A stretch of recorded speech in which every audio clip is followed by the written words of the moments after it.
So aquarium systems on Antarctic vessels have traditionally been cold rooms with small aquarium systems recirculating within them.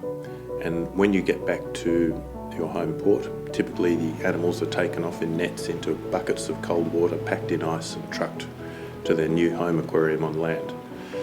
That has all sorts of problems with it because there's multiple handling of the animals, and also it's quite a big work health and safety issue to move tons of water in buckets through doorways in ships.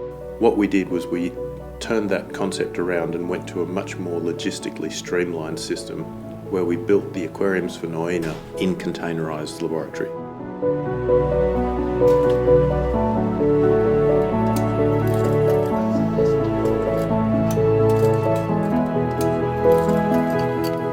We've basically designed this in a containerised system so we can increase the capacity, the safety and the ability to transport our krill in pristine health.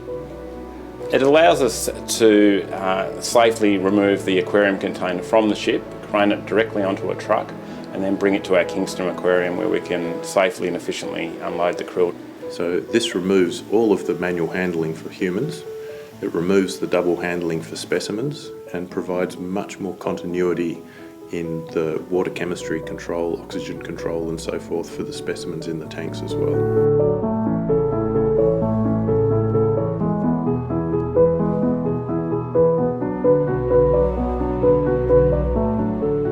We modelled the entire internals of the container in 3D CAD, and that allowed us to work out if it could actually fit in the very small space. And then the construction and fit out was done here at our R&D workshops.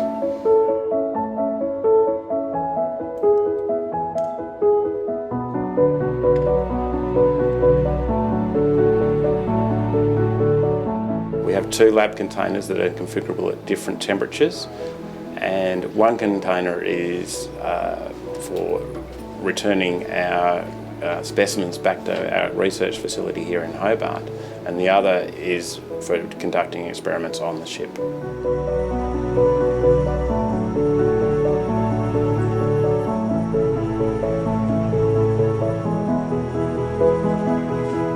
So for the past 20 years we've been running an Antarctic Marine Research Aquarium in Kingston, Tasmania, and that's allowed us to answer questions about Antarctic krill.